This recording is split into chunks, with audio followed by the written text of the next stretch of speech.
नमस्कार, मी गौरी सूर्यवंशी. एस मराठीमध्ये आपलं स्वागत. वळूया आजच्या बातमीकडे.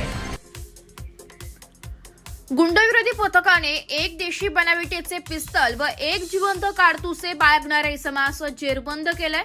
दिनांक 6 मे 2025 रोजी गुंडाविरोधी पथकाचे पोलीस अंमलदार कल्पेश जाधव यांना गुप्त बातमीदारामार्फत माहिती मिळाली की Jagannath lawns Mhasrul Adgaon link road Nashik येथे एक इसम गावठी कट्टा घेऊन येणार आहे. त्यावरून परिसरात गुंडाविरोधी पथकाचे अधिकारी व अंमलदार यांनी सापळा लावला असता कर्ना जनरल स्टोअर देशमुख वस्ती येथील टपरीवर बातमीप्रमाणे किस्सा आला, परंतु त्यास पोलिसांची चाहूल लागताच तो म्हसरूळ आडगाव लिंक रोड पळून जाण्याच्या प्रयत्नात असताना आदित्य राजेंद्र पाटोळे वर्ष 21 राहणार निशांत गार्डन धात्रक फाटा आडगाव नाशिक यास पोलीस पथकाने पाठलाग करून शिताफीने ताब्यात घेतले असता त्याच्याकडून एक देशी कट्टा, अग्निशस्त्रे, एक जिवंत कारतूस असा एकूण 31,000 रुपये किमतीचा मुद्देमाल हस्तगत करण्यात आलाय.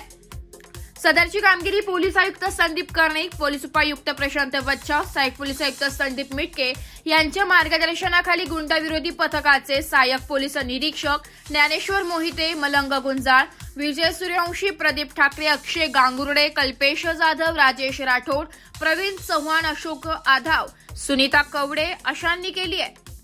Bureau report, S Marathi news, Nashik.